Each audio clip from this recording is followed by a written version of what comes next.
Welcome to the Ghost Show online, my fiends, booze, and ghouls.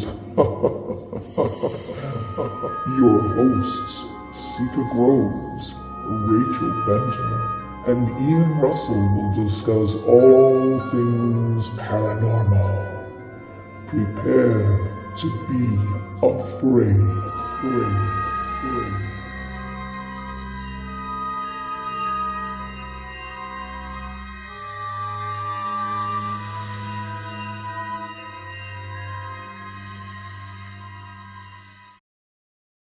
Okay, our first location in town, let's talk about the Church of St. Nicholas. So what is going on with the St. Nicholas Church is a strange dancing light has frequently been seen in the windows. It's often accompanied by the sound of knocking coming from the daring vaults. Oh. In the early 1970s, in the hope of recording supernatural phenomenon, a group of psychic researchers persuaded the then rector, Reverend John Pittock, to allow them to spend a night locked inside the church. Armed with their cameras, tape recorders, thermometers, other apparatus, they settled down to watch and wait. When the vicar came to let them out the next morning, they complained of having spent an uneventful night, the boredom alleviated only by the vicar's dog, who had come to visit them from time to time through the night. Oh, I see where this is going. And the vicar stopped and he looked at them and he said, "I don't have a dog." Yeah. Now, also, yeah. That's a good I like that little twist. Now, that's also creepy. in this St. Nicholas Church, this is where the Red Lady and the Lady in White lady. also Yes. come into the story. Technicolor lady. The Red Lady and the White Lady. Yes. So the Red Lady, it is basically what they're claiming is Lady Daring. Oh, okay. She was buried in the graveyard. She wanders the graveyard, wailing while she searches for the grave of her stillborn baby. Which I have no history on that topic. Actually true. Yeah. And but it makes a good White story. Lady, yeah. Keep in mind, a lot of these are just ghost stories, right? Combined with some paranormal investigation before the village decided to ban everyone from doing it. Right. Okay, so the White Lady, again, deals with the St. Nicholas Church, and this lady is said to stalk both the church and the library of her own home, which was also part of the Daring family, this home.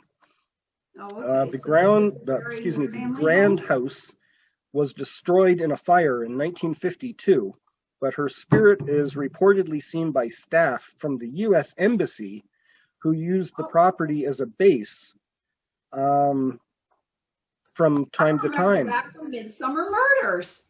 Yeah. Yes. I do. And it says here, one employee held an all-night vigil on Christmas Eve, and when the Lady in White appeared in front of him, he shot her ghost with his rifle. Oh. Because, you would always shoot a woman. Yeah, so, yes, you do. So, obviously, shooting ghosts with a rifle isn't going to accomplish anything. Not but, much of maybe it made him feel better. Yeah, what can I say?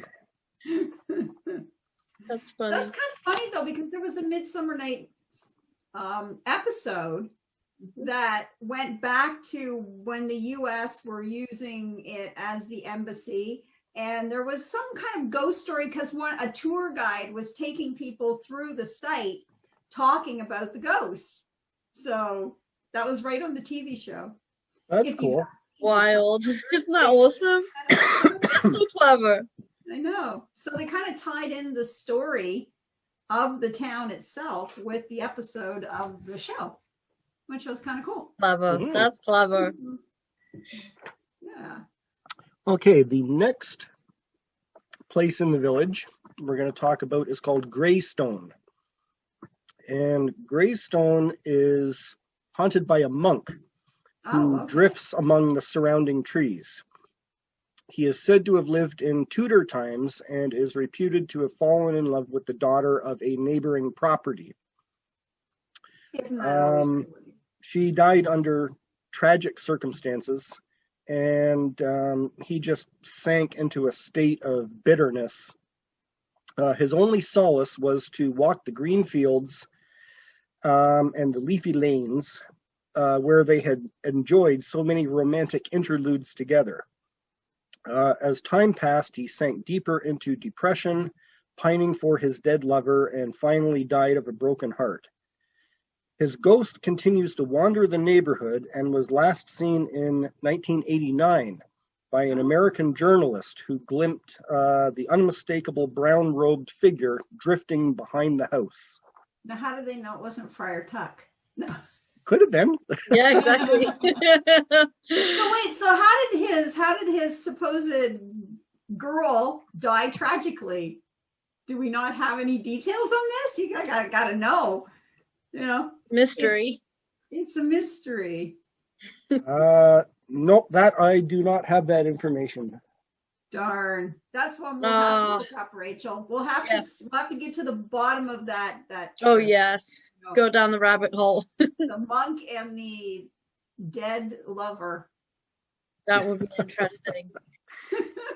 For sure. Just, I mean, you kind of got to look at this, right? Because some of Oh, this yeah, has, yeah. I think been very crafted. You know, it's sort of like that's a kind of story that Penny Dreadfuls were made of in the Victorian era, right? You know, it's the monk who's pining for, you know, the girl, the daughter of the farmer or whatever it may be. Yeah. You know, it's this illicit. You know, It makes well, as I say, you know, so many of these reports are ghost stories, and you just got to take it as it is. Well, and that's the thing, right? I mean, we laugh about it, but you know, sometimes when you get the opportunity to get there and to do some research, there ends up being some validity to these things. So I've had that happen in the past where, you know, people have, and it sounds ridiculous and far-fetched, and then you get there and it's like, oh, weird, okay. So I've just been put in my place. Okay, so now after gravestones, Mm-hmm. we have a house called Rose Court. And the house is at least 250 years old. And again, it is said to have been built by a member of the Deering family. Okay. There's no exact date, but again, the period is described as having been in Tudor times. Right. Yeah. And that seems to be, even when I was looking, that seems to be about the time the village really started to take shape, was in the late, like sort of the mid to late 1500s. So yeah, so very cool. Oh, wait a minute. Okay. Did you find Okay, something? this comes back to the monk at Greystones. Okay, So I there think was I've a got your monastery. answer. I think I've got your answer Oh, as to how okay. Oh, as okay. to how the woman died. Oh, Okay. there we go. As I say, I've got 12 pages of notes, and Well, know, so Rachel there's and going I to be are some here. overlapping We'll and have to look for details. Yes, Okay, for so- sure. whatever the case, the story goes that, you know, she fell in love with the monk who lived at Greystones. Aww. And apparently there was also a love triangle in Oh, this story. Gets juicy. And this woman was so distressed. That she took her life.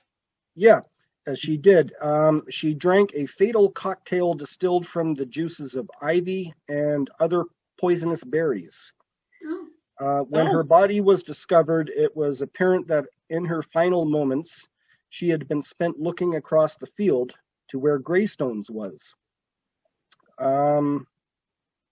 But the fact that Greystones wasn't built till 1863. That That shouldn't stand in the way of a perfectly good ghost story. There could have been another house on the site at that But time. Who maybe knows? there was an old monastery too. I mean, sometimes we find that, those things don't exist anymore, but it may be in the Tudor times there was a small outcropping, perhaps just even a parish from a monastery that was there. That, when you start a village, you tend to start it around something. So if there was a pre-existing monastery there, that would make sense. Generally, you do that, or it's a good place to put a mill or some such thing, because otherwise you don't just drop a village in the middle of a thick forest and go, hey. Exactly. There is a mill in there somewhere. Yeah, there is. Yeah. That's So Rose Court, it says here, strange things do indeed happen within the house. okay. So the house Articles is there. are moved around during the night. Strange groans and sighs disturb the early hours, and it is said that a peculiar eerie atmosphere is said to hang over the garden. See, we need to do some road trips. In this case, Yeah, it would we be do. airline trips and then road trips, but yeah, I mean, Do it for the show. it sounds like it would be a fun place to visit. Oh, I think so. Then we'd have Yeah, a blast. I'd love to go there. Just Yeah. I mean, and that's That's the thing, right there I in mean, Kent. I'm willing to go to these sites, and I don't necessarily have to go in the buildings. And I think the way around that is that you get friendly with the locals, and then you talk, right? You don't call them up and go, "Hey, I'm coming to do a show." You just kind Yeah. of and they say, "Oh no, you're not." Exactly. You Yeah. just come, you do the touristy thing, and then you be your own regular charming self, and then you kind of end up getting in places like I do most often. That would be awesome. I would love to. I would love to see it in person. I think we should do a show there. I'm But waiting for Ian to get to my favorite story, though. My favorite. I've got one that's my favorite here in Pluckley. Oh, No, well, just keep going. You'll hit it. okay. I may stumble across it. I may not. So you might. If you don't, I'll be bringing it up. Okay, oh, fair enough. Dying to hear it. Okay, our next story: an old gypsy lady earned a meager living gathering watercress and selling it to the villagers. She was well known. They considered her a little eccentric, but she was very well loved. Yeah. Each night as the sun went down, she would sit on the walls of the bridge that went over the creek, smoke her pipe, and drink gin from an old flask. Oh my goodness. One So I'm evening, gonna guess this is Victorian era then, at this point, or at least the late sort of Georgian period by the sounds of it. yeah. So she did that. One evening, she fell asleep, and the pipe that she was smoking dropped onto her clothing and ignited her dress Oh, into flames. that's sad. She was found the next day, a charred pile of ashes. Well, I don't know about that, but Right. She would have maybe died though of her burns. yeah. But her ghost has been reported to have been seen many times. In the years that followed her death, it's claimed that she manifests as a screaming, howling figure surrounded by flames. Yeah, I would. Oh, that must be terrifying. Yeah.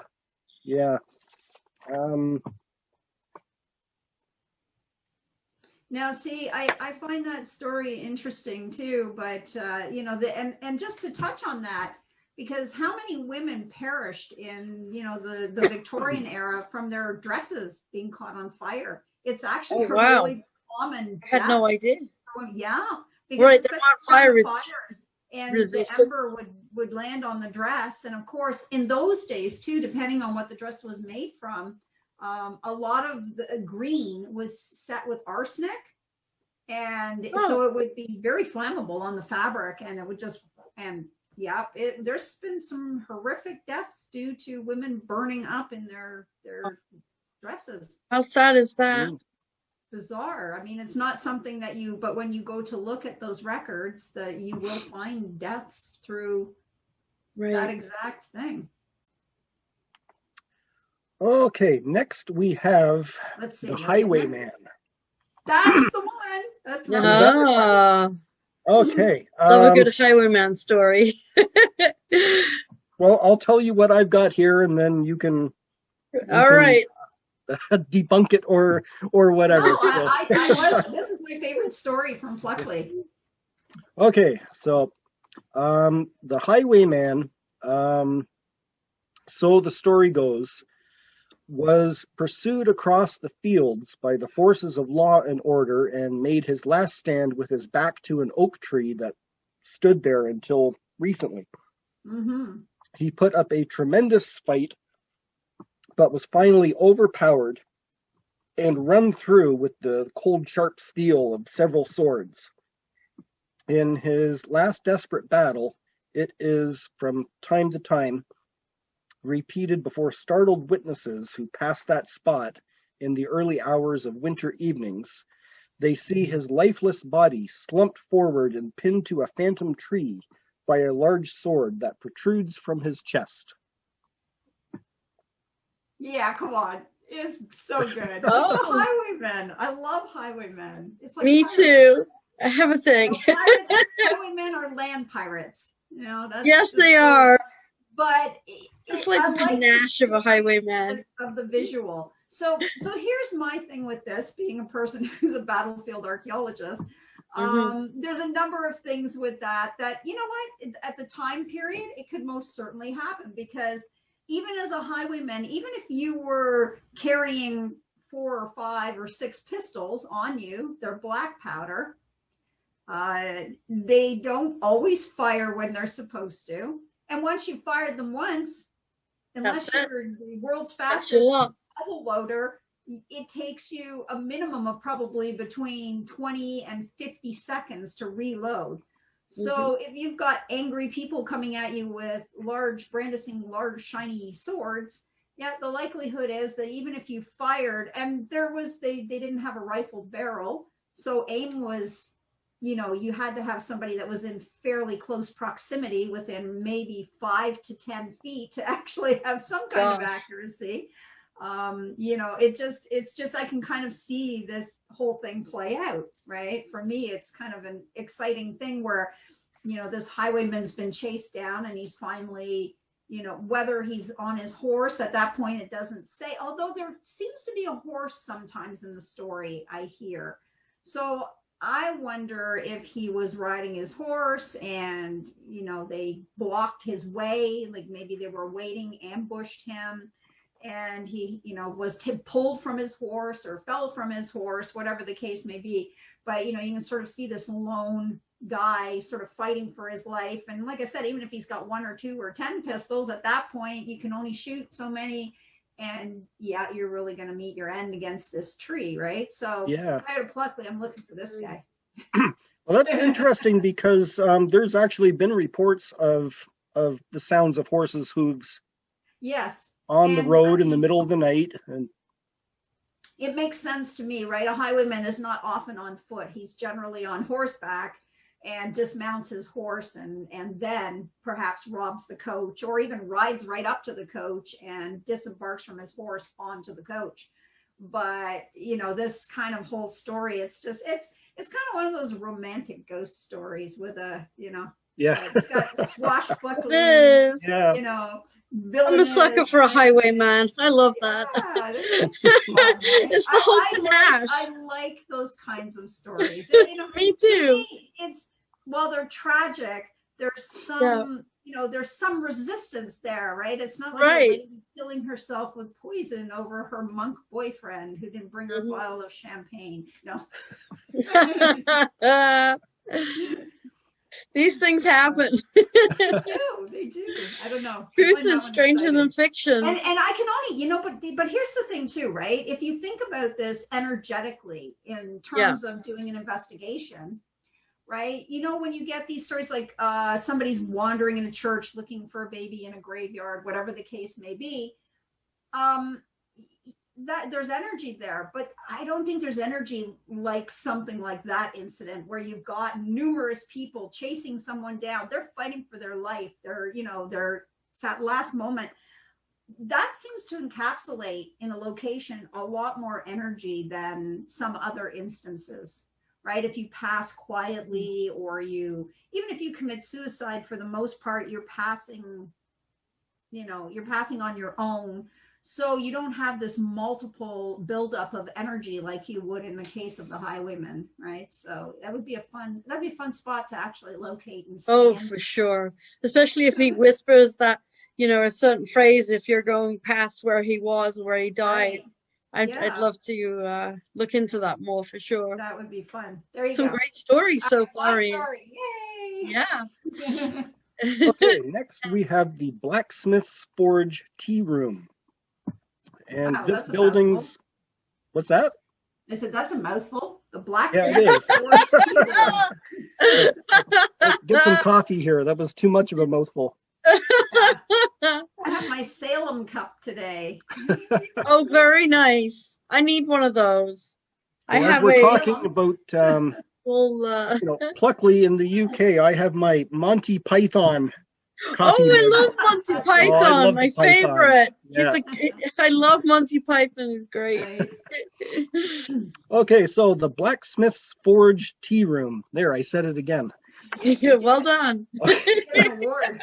Okay, this building's origins go back to the 14th century, Wow. when it housed a blacksmith's forge. After that, it became Not too an obvious. ale house. Woman who runs it says that she shares this building with at least two ghosts. One was a cavalier whose jovial form has been seen by several members of her family, striding in and out of various upstairs rooms. Jovial. Other So was it's a Oh, Tudor I maid. bet he is. yeah. Yep, the other spirit is a Tudor maid who would stand by the fireplace, slowly turning the spit, watched by customers. This woman's name is Gloria, who owns the place Okay. now. She's experienced further phenomenon, such as a line of hanging mugs suddenly clinking together as though someone had just walked by and had run their fingers Underhand? Oh, Okay. wild. across the mugs. On a cold November afternoon in 1997, she was working in the kitchen, and she heard the front door open and close. This was followed by the sound of a chair being moved away from a table. Picking up her notepad, she went to take the customer's order, only to find out that the tea room was completely empty. Oh, She could see that interesting. a chair had in fact been moved back Mm-hmm. from the table place, but again, there was nobody else in the building. Hmm. I like that kind of stuff because Me too. then you can sort of play around with the situation and wonder, who was it? I wonder, and I'm going to guess the interior of the building has changed somewhat since it was originally a blacksmith's. Would have just been at that point an open building. I would assume so, yes. Yes. Unless they want to serve blacksmith tea, black powder Yeah, tea. it's quite a mouthful, though, right? Blacksmith. What is it? Blacksmith. Blacksmith. House? Blacksmith tea house. The blacksmith forge tea room. Oh my goodness. Yeah, that's a Blacksmith Yeah, there, you forge. made me say it a third time. Yeah. Ian should get an award. Yay! A free trip to Pluckley. Yeah. Okay, next we have the schoolmaster. Oh, okay. In the 1920s, at the end of a lane called Dick Bus's Lane, whoever Dick Bus was, a group of children on their way to school came across the body of their teacher hanging from a tree. Oh, The reason for his suicide was never ascertained, but on certain nights, when a breeze rustles the leaves and a full moon sits high over the neighborhood, his ghostly form can be clearly seen swinging back and forth, hanging from the branch where his living form breathed its last anguished last breath. There you go. That sounds like fun. That must be awful.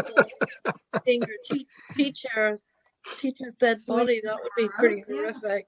Yeah. I had nightmares about that. And I wonder what it was. I wonder if it really was a suicide or not. Yeah, Who knows? Who knows? How sad. Okay, next we have the bakery. Okay. And Bakery. renovation to this property included the removal of an old Victorian fireplace, and this exposed the original hearth, I should say. Okay, yeah. This prompted inexplainable happenings, which as an investigator, I can understand. If you, Right, yes, for sure. You rip down, you're doing renovations, you rip open a wall, you find something behind the wall. The energy of the house. Exactly. So this prompted all kinds of happenings, including footsteps that stamped across an upper room and then fell silent as they reached where the fireplace was. Oh, creepy. Yeah. That's kind of cool. That's creepy. Residents report an icy chill hanging in the air at the spot, even on the hottest days. Where this bakery is, the section of the road that it's located beside, is, again, it comes back to a coachman. Is it the same one that we already know of? But it said this route was used by a coachman, and people have seen a phantom coach and spectral horses. Horses, yeah. Heard, seen racing down the road. Because the highwayman's chasing them. That would be awesome to see. There you go. Yep. Yeah. There needs to be a Pluckley movie. It needs to be a horror movie, or there does. Well, they've actually filmed there. There's there is elements of the Sleepy Hollow story. Exactly. Yeah. But not about Pluckley, but there was a TV drama series called The Daring Buds of May. Oh yeah, I know it. Darling Buds of May. That was filmed entirely in the village. Yeah. Yeah. Back in the early 90s. Yeah. Yes. I remember that show. Yeah, The Darling Buds of May. Yes, Oh, that yes. was Catherine Zeta-Jones's, like, one of her first forays into acting. Was it really? In that. Yes, that's right. Yes. Wow. I think she was, what was she, about 18 when she started that? I think so. She was very young. Very young. Was. Mm-hmm. 18 sounds about right. Yeah. And even before she had her lovely teeth that she has now. Okay, and next Well, we apparently have... it's a really beautiful village. I mean, aside Yeah. from all this that's going on, it's very scenic and quaint. Oh, you look at the photographs. It's beautiful. I know, it's Yes. gorgeous. Yeah, the It's old right style there, buildings and... Oh, I just want to say, too, that the highwayman had a name. His name was Robert Dubois. Ooh. Yeah. There you go. I'm going to have to look into that. And apparently he used to hide in a corner called Fright Corner and jump out at his attended victims, giving them a fright and stunning them. Mm. So there you go. But the tree has since disappeared, but the ghost is still there.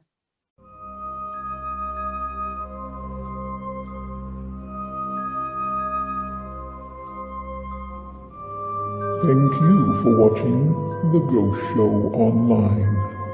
Join your hosts again next week as they discuss more tales of the supernatural, the paranormal, and all things spectacular.